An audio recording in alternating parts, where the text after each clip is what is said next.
pied à cette heure pour pouvoir te parler. Seigneur, nous savons que c'est toi seul qui peux justifier.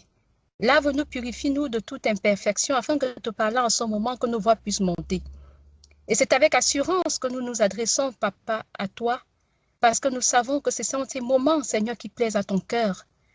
Parce que tu as besoin que nous puissions nous exprimer, témoigner de notre reconnaissance pour les bienfaits que tu nous accordes jour après jour.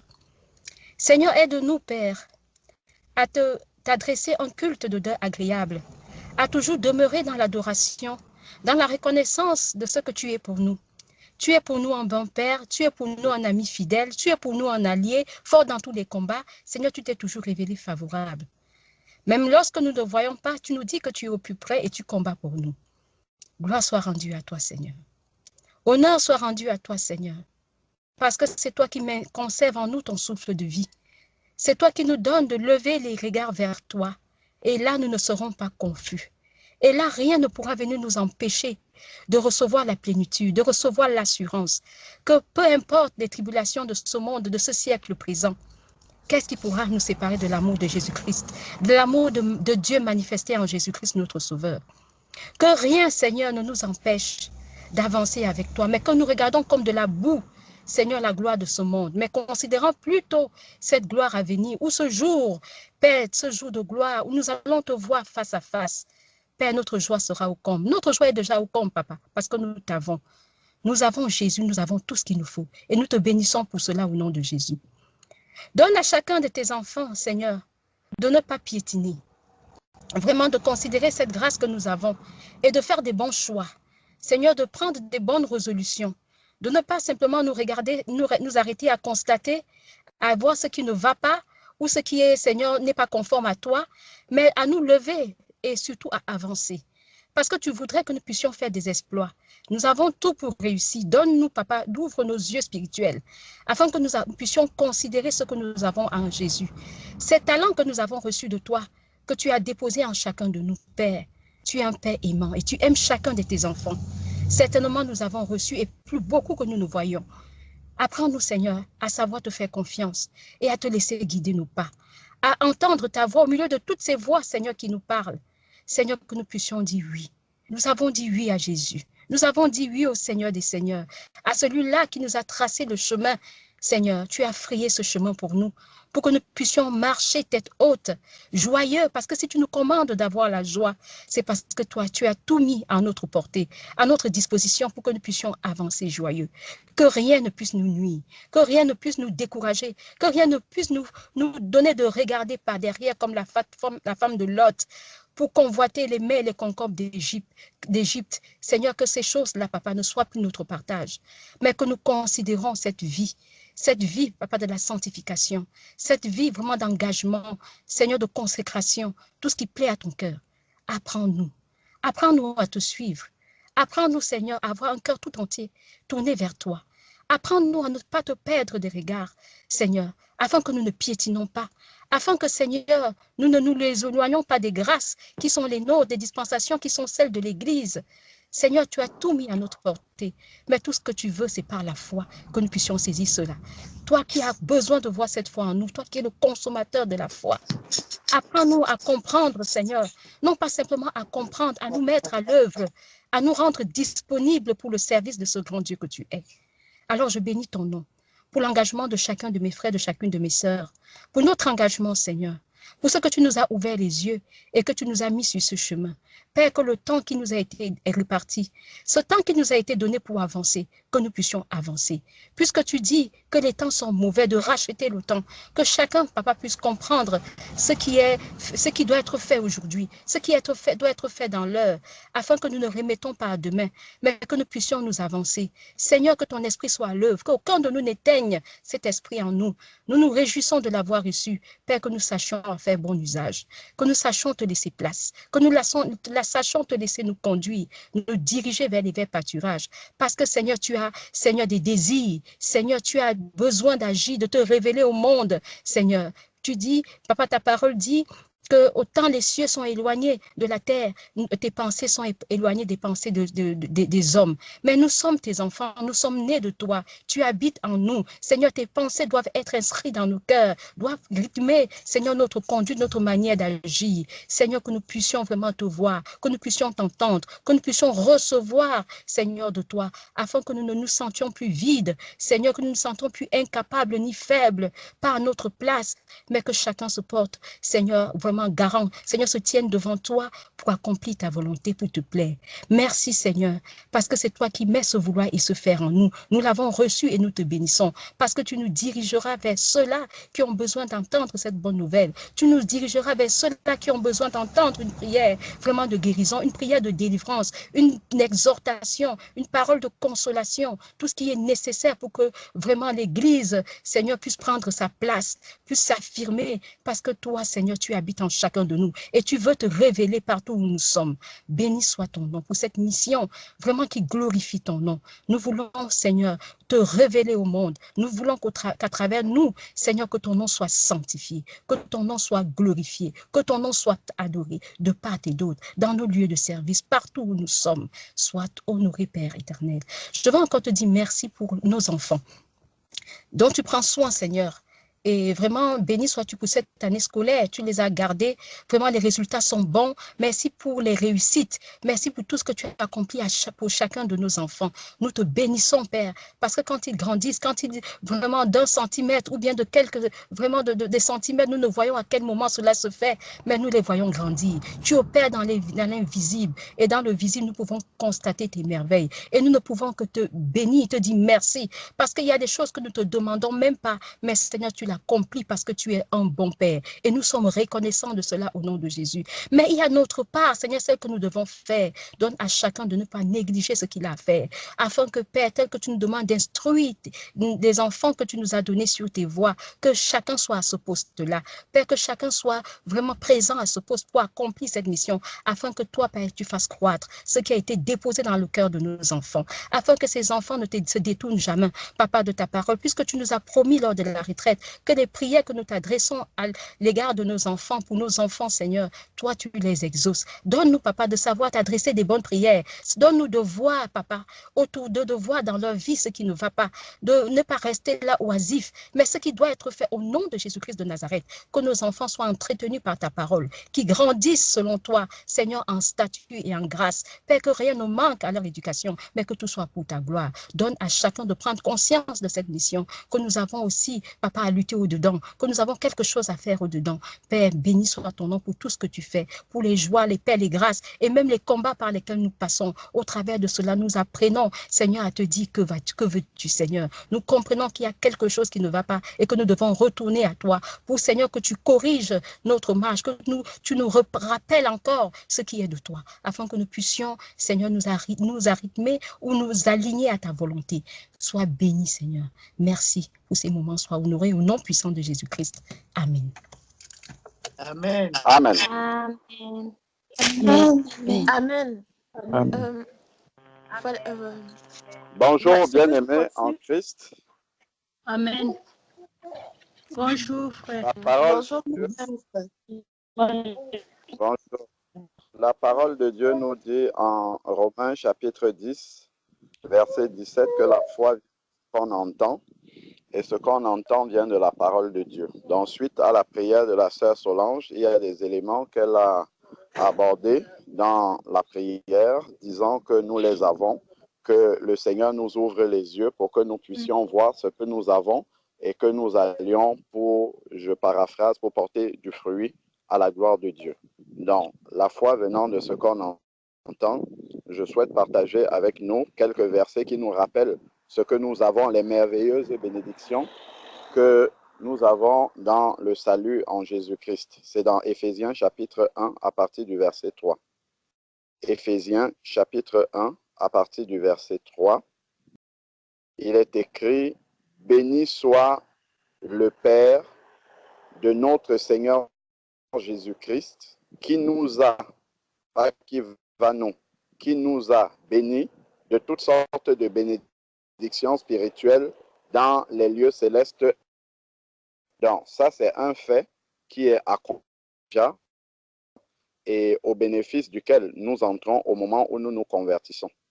Donc, maintenant, il va commencer à détailler ces bénédictions spirituelles dans les lieux célestes en Christ à partir du verset 4. En lui, donc en Christ, Dieu nous a élus avant la fondation du monde pour que nous soyons saints et irrépréhensibles devant lui. Donc, c'est quelque chose qui est déjà acquis, mais qui doit être manifesté.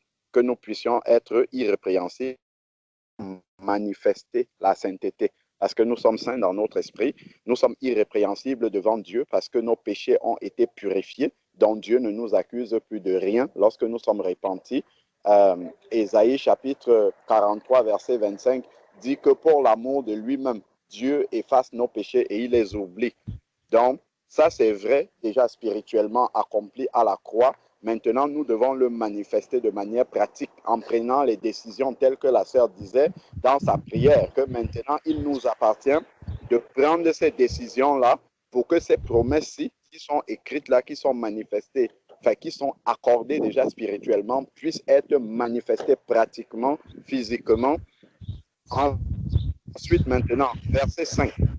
Nous ayant prédestinés dans son amour à être ses enfants d'adoption par Jésus-Christ, selon le bon plaisir de sa volonté.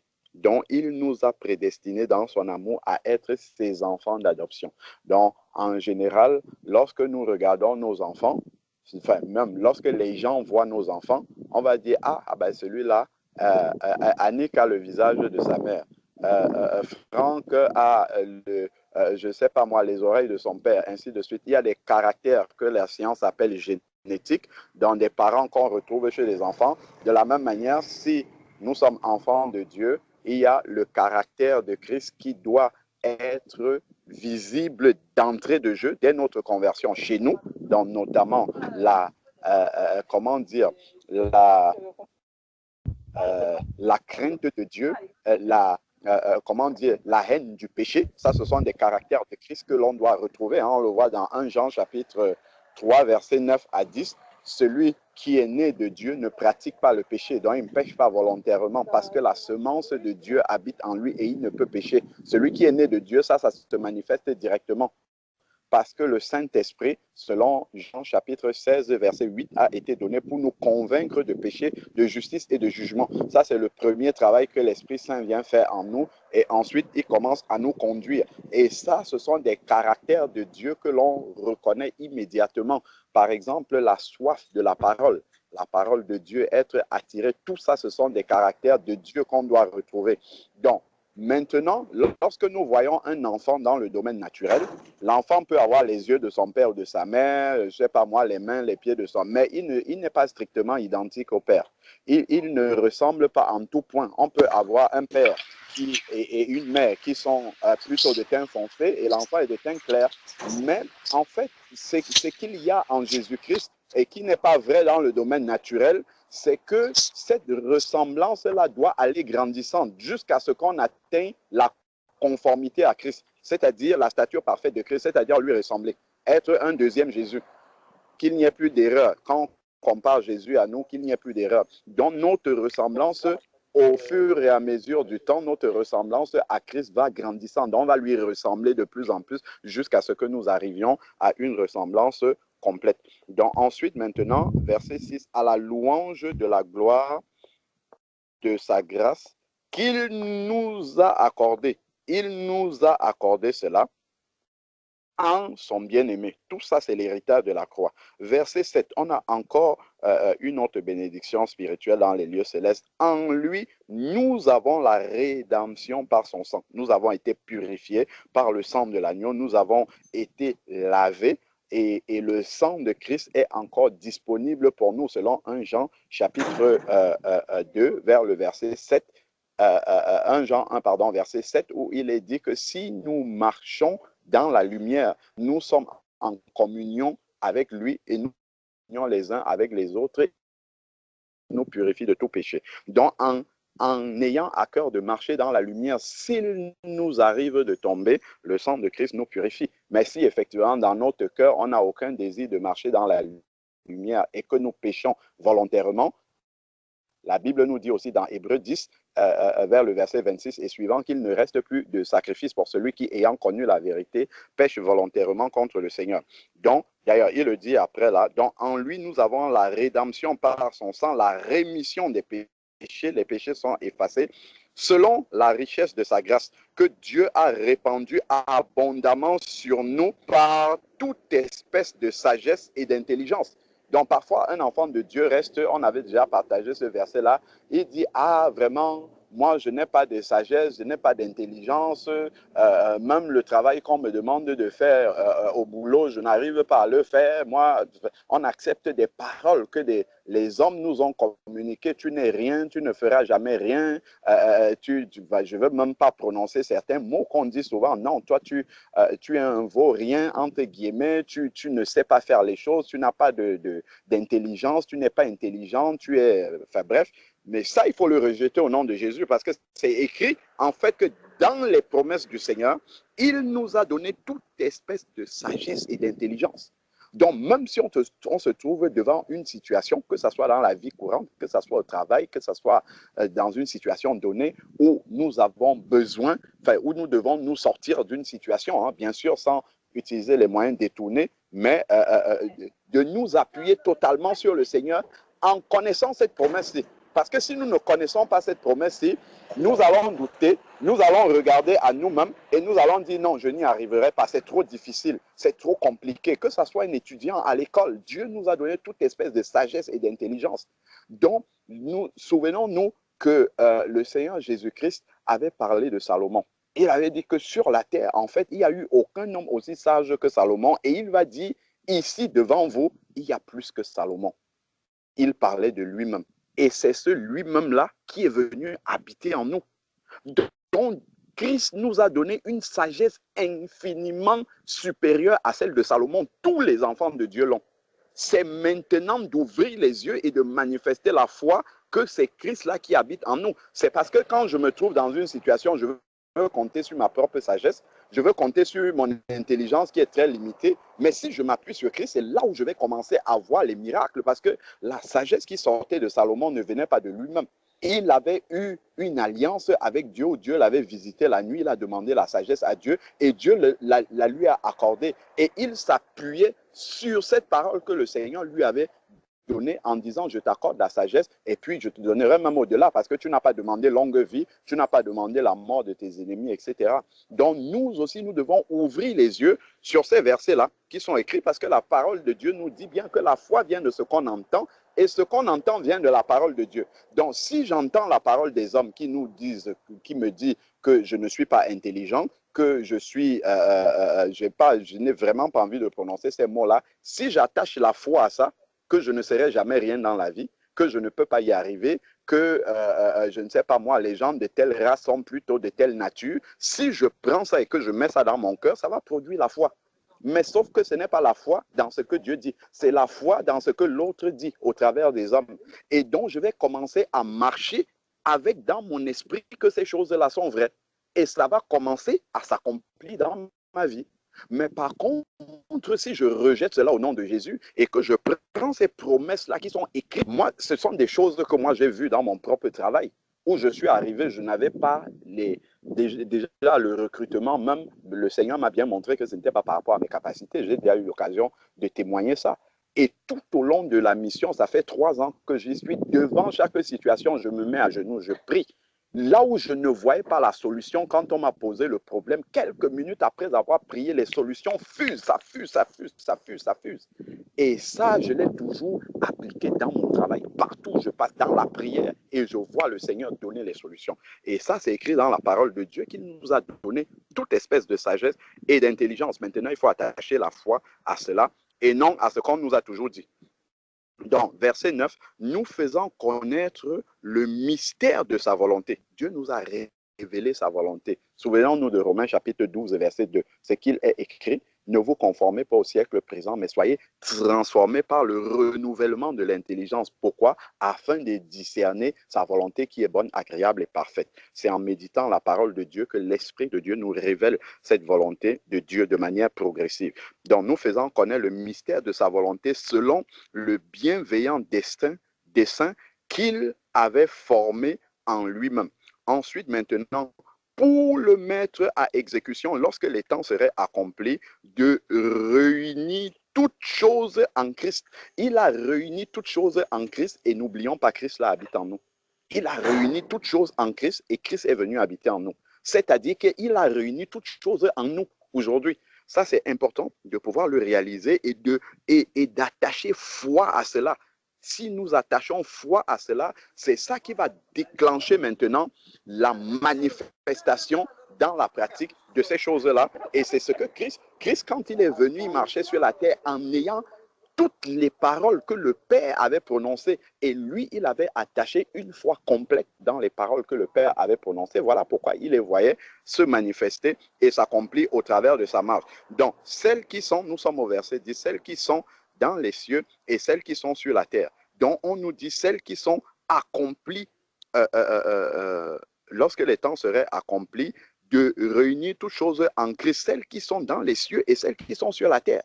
Donc, même les choses qui sont sur la terre sont accomplies en Christ qui habite en nous. Donc, voilà pourquoi il va dire tout pouvoir m'a été donné dans le ciel et sur la terre. Donc, il a l'autorité surtout. Allez maintenant, parce que tout pouvoir m'a été donné dans les cieux et sur la terre. Vous pouvez aller et accomplir ce que je vous demande de faire. Il faut attacher la foi à cela.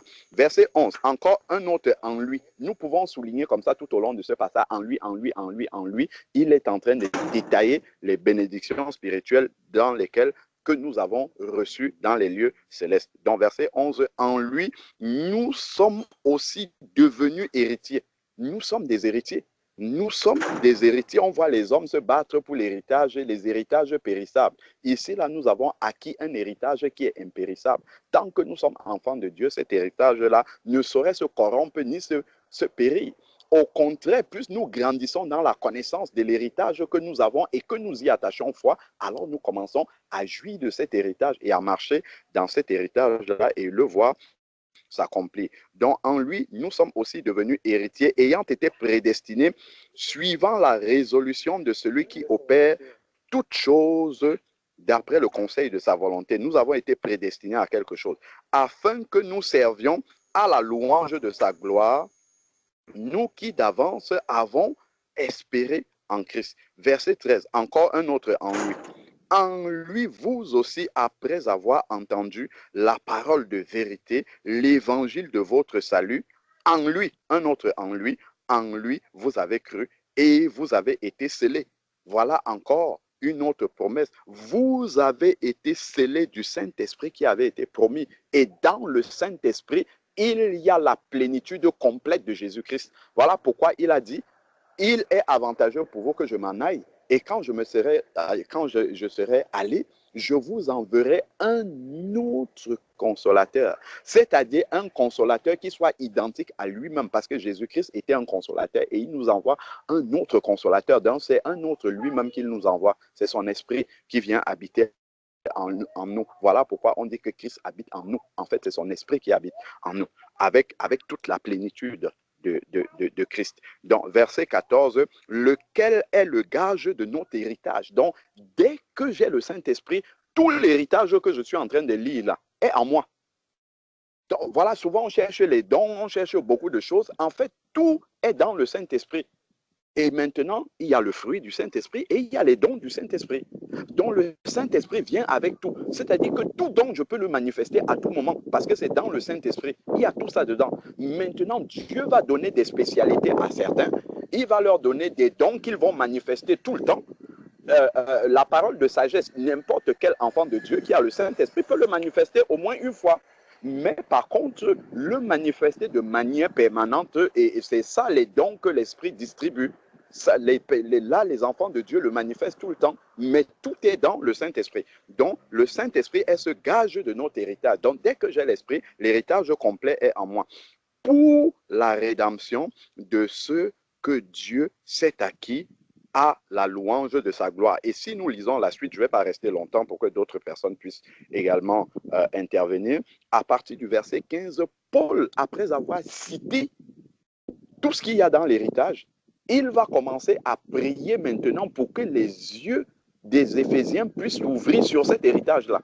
afin qu'ils le prennent par la foi et qu'ils commencent à marcher dedans et voir cela se manifester dans leur vie pratique de tous les jours. Donc la suite est vraiment les prières que nous devons faire au quotidien.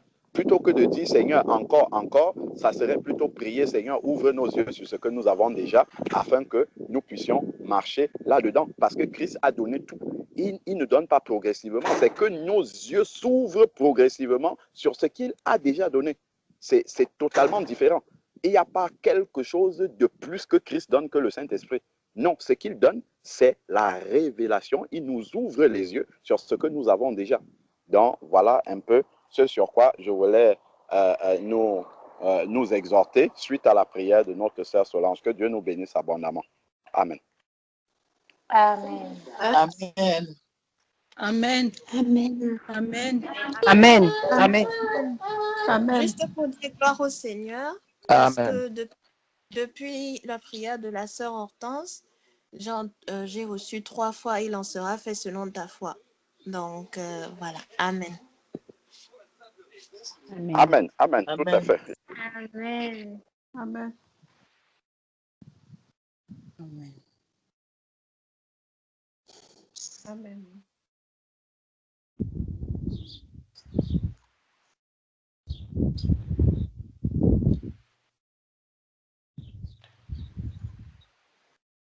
Je remercie le Seigneur par rapport à l'exhortation du frère Alain. Je crois que le Seigneur m'a parlé là au moment où il était en train d'exhorter par rapport à moi-même.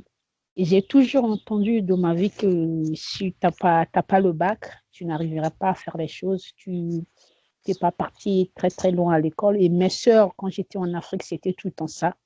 Et même aujourd'hui, quand je suis là, 2 fois, mon fils, il est resté en Afrique, mais c'est moi qui paye tout.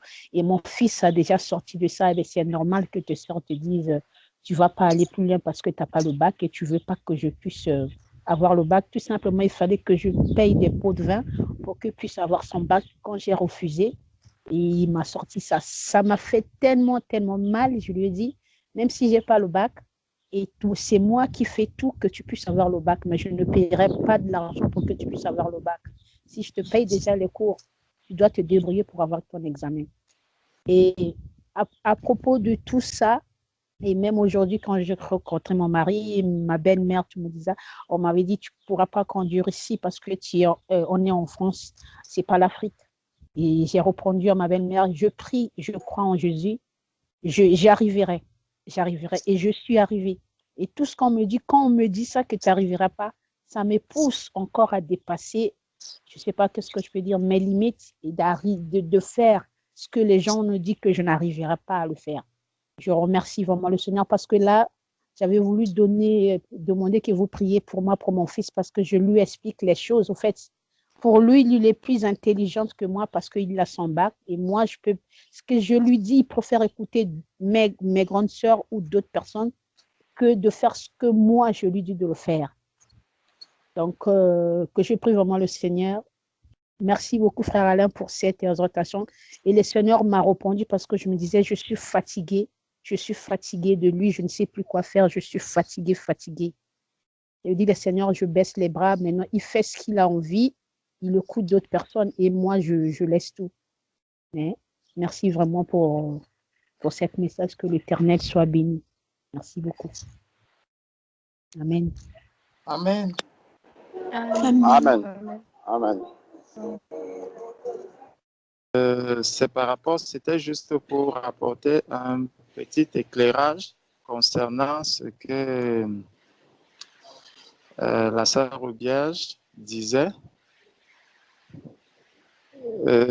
Si nous regardons dans la parole de Dieu, dans Éphésiens au chapitre 4 aussi,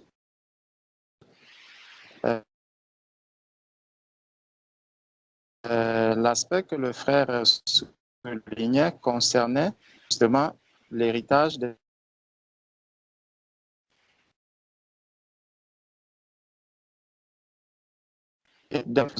ceux qui n'ont pas ce contenu, donc ceux qui n'ont pas reçu le Saint-Esprit, n'ont pas justement la grâce de pouvoir voir les choses comme nous les voyons. Déjà, si on si aujourd'hui, nous arrivons encore à découvrir ces paroles, ça nous montre combien est-ce que nos yeux ne sont pas encore totalement ouverts sur la vérité et la grâce que le Seigneur nous a faite de pouvoir entendre cette parole. Et c'est ça aussi la richesse qu'il y a dans le corps du Christ, parce que le Seigneur, bonjour, le Seigneur vient équiper le corps du Christ. C'est pour ça qu'il dit qu'il a fait les uns comme apôtres, les autres comme prophètes, évangélistes, docteurs, pour le perfectionnement des saints. Ça veut dire que ce que les saints n'ont pas encore compris, les personnes à qui le Seigneur a accordé la grâce de pouvoir apporter ces enseignements, ces exhortations pour l'édification des saints sont là pour nous ouvrir les yeux et pour nous amener de perfectionnement en perfectionnement. Donc, ils nous amènent à grandir. Contrairement à ceux qui n'ont pas le Saint-Esprit, le Seigneur nous dit, et c'est l'apôtre Paul aussi qui en parle dans le même texte qu'il écrit aux Éphésiens, dans le chapitre 4, nous allons prendre à partir du verset 17. Bon, plus haut déjà, il a justement dit qu'au verset 11, il dit, il a donné les autres comme évangélistes, les autres comme pasteurs et docteurs pour le perfectionnement des saints en vue de l'œuvre du ministère et de l'édification du corps de Christ, jusqu'à ce que nous soyons tous parvenus à l'unité de la foi et de la connaissance du Fils de Dieu en l'état d'homme fait à la mesure de la stature parfaite de Christ. Donc, voilà le but. Et par la suite, donc, quand on descend au verset 17, il dit, voici donc ce que je déclare, ce que je dis et ce que je déclare dans le Seigneur, c'est que vous ne devez plus marcher comme les païens qui marchent selon la vanité de leur pensée. Donc, il y a d'un côté ceux qui vont de perfectionnement en perfectionnement, ceux qui sont en train de croître pour la stature parfaite, et de l'autre côté, il y a les païens qui, eux, marchent selon tout ce que nous avons entendu concernant le contenu du paquet que nous avons reçu. Les païens n'imaginent même pas, parce que quand tu parles de cela en disant « j'ai reçu la sagesse infinie de Dieu, j'ai reçu ceci de Dieu », pour un païen, cela ne lui parle pas. Cela ne lui dit absolument. Donc, même si tu viens lui dire que moi j'ai tout reçu, pour lui, il ne comprendra jamais ce langage, il ne comprendra pas cela. Donc, ça risque d'être un langage de sourds. La seule chose qu'il faut pour ces personnes, c'est prier pour leur conversion, parce qu'ils ne peuvent pas comprendre le langage de l'esprit, le langage spirituel. Ils ne peuvent pas le comprendre tant qu'ils n'ont pas encore reçu Christ. Donc, le Seigneur, l'apôtre Paul, nous avertit par rapport à cela en nous montrant que nous avons reçu une grâce particulière de connaître le Seigneur et de pouvoir grandir dans le Seigneur, tandis que ceux-là ne connaissent pas le Seigneur et ils marchent selon leurs pensées. Et leurs pensées sont vaines, c'est des pensées vaines. C'est des pensées vaines, c'est dans ces pensées vaines-là qu'ils avancent et qu'ils marchent. Il dit, c'est que vous ne devez plus marcher comme les païens qui marchent selon la vanité de leurs pensées. Ils ont l'intelligence obscurcie, dont leur intelligence est fermée. Ils sont étrangers à la vie de Dieu. Parce que la vie de Dieu, nous l'avons reçue en Jésus-Christ par le Saint-Esprit que le Seigneur nous a. C'est là que nous avons reçu la vie de Dieu. Donc, eux, ils marchent dans la vanité de leurs pensées, ils marchent selon le train, ils ne connaissent pas Dieu. Donc, pour eux, le bac, c'est quelque chose d'extraordinaire, c'est quelque chose de très important qui donne à quelqu'un un statut social.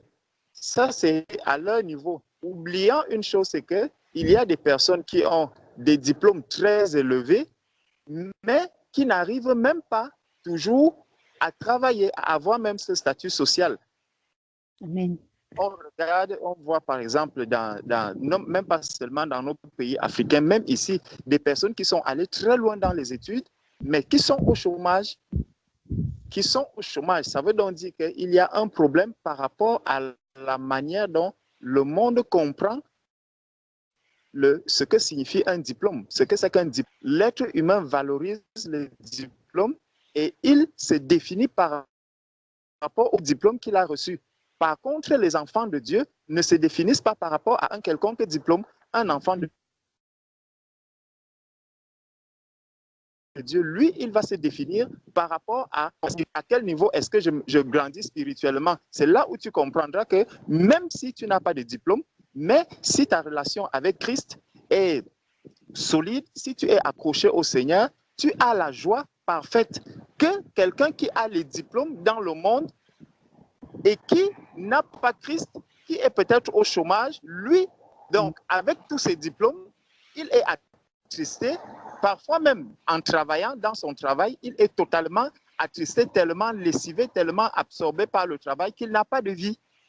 La preuve, combien de personnes ont des emplois bien rémunérés qui se suicident?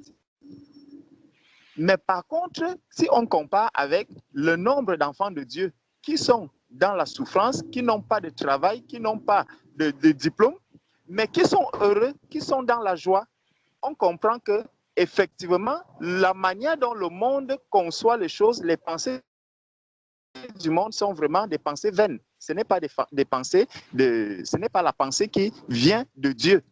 Donc ça, c'est seulement au niveau du diplôme. Vous allez voir par la suite quelqu'un qui n'est pas marié. La parole de Dieu nous dit, l'apôtre Paul dit, je conseille que si avoir des personnes qui ne se marient pas, parce que ceux qui vont se marier auront des tribulations et tout, et tout, et tout.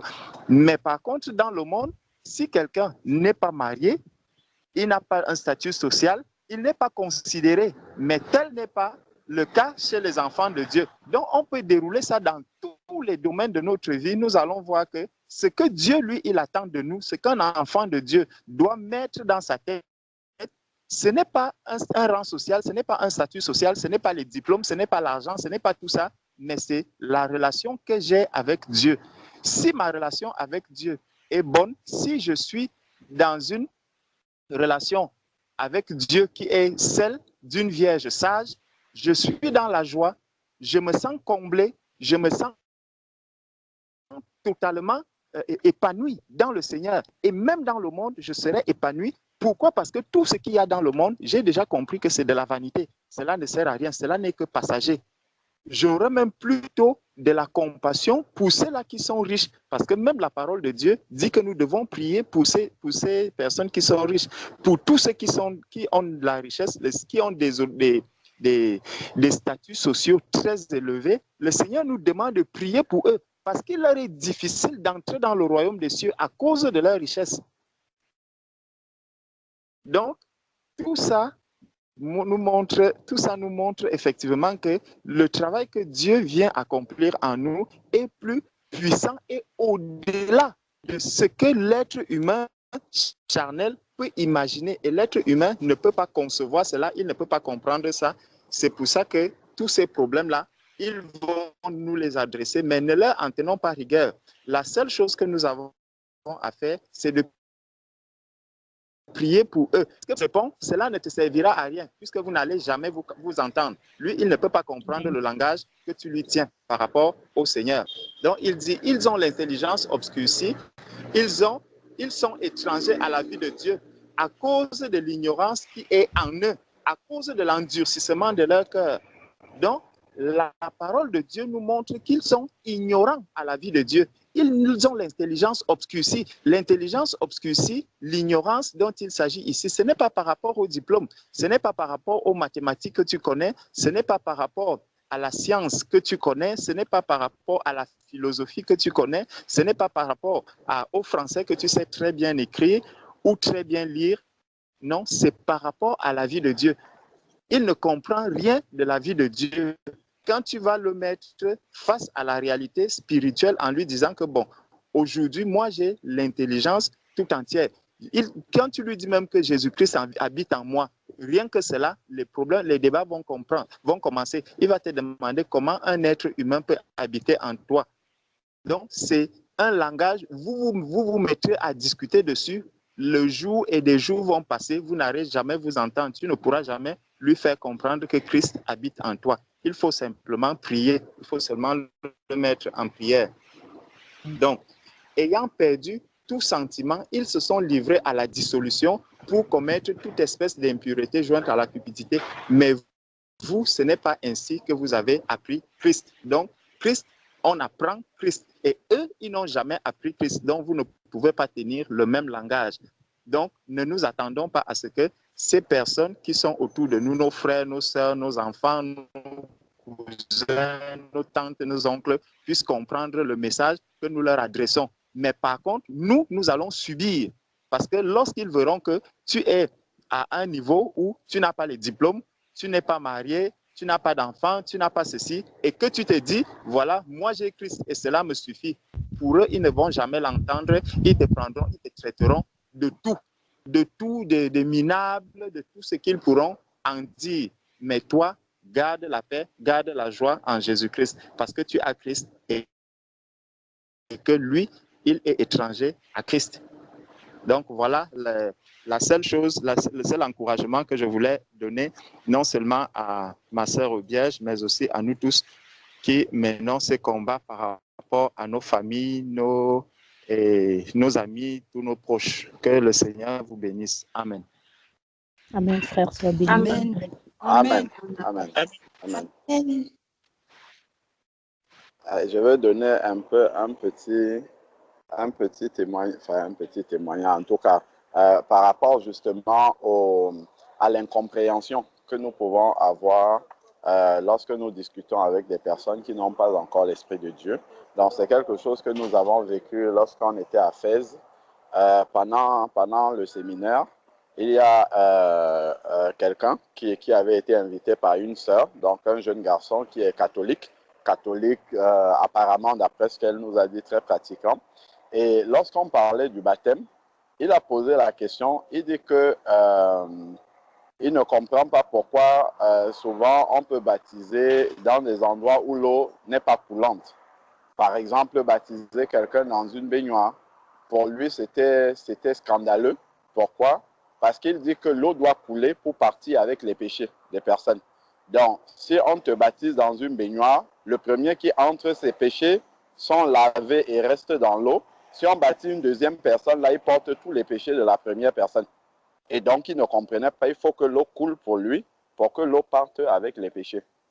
Donc, on a dû vraiment lui expliquer qu'en fait, c'est spirituel, ce n'est pas physique. Les péchés ne sortent pas physiquement de quelqu'un pour se mettre dans l'eau, en sorte que la deuxième personne qui vient être baptisée va reprendre tous ces péchés-là. Donc, c'était juste pour dire comment même quelqu'un qui, bon, il est catholique, qui connaît quand même certaines choses, si vraiment l'Esprit de Dieu n'est pas là, on peut être dans un langage de sourd complètement, comme disait le frère tout à l'heure. Amen.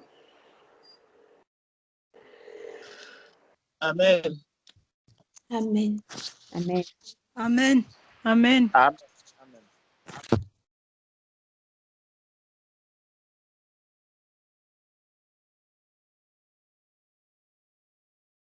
Oui, je souhaitais partager un témoignage justement par rapport à ce sur quoi le frère Alain Patrick est revenu par rapport au baptême par immersion. Parce que quand j'avais contacté le frère pour me baptiser, après que nous ayons échangé, effectivement, je me disais, oui, j'avais le même raisonnement en fait.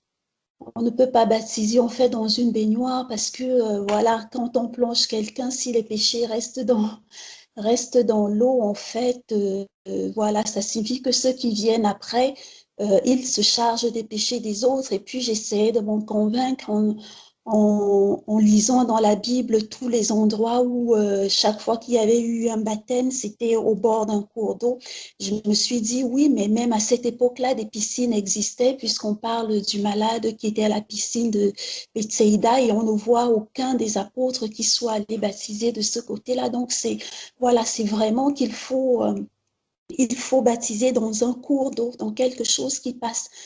Et en fait, j'en avais pas discuté avec le frère, j'avais oublié. Et quand je me suis présentée à Montgeron, j'ai été très, très contente de voir que là où j'allais être baptisée, c'était un cours d'eau qui passait en fait. J'étais très, très contente.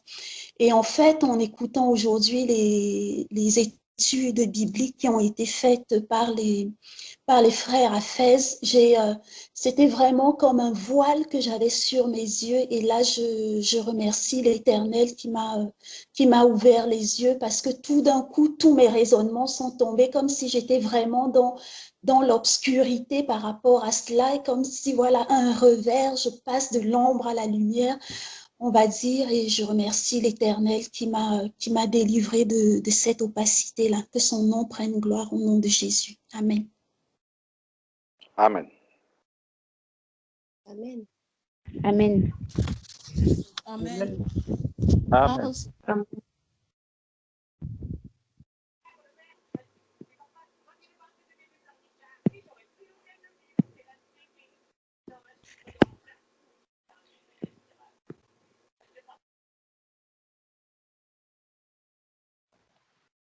Ok, bonsoir bien-aimés. Je vais vous laisser. Soyez bénis. Soyez bénis, frère. Amen. Sois béni. Bon après-midi. Que Dieu te garde. Et bon après-midi.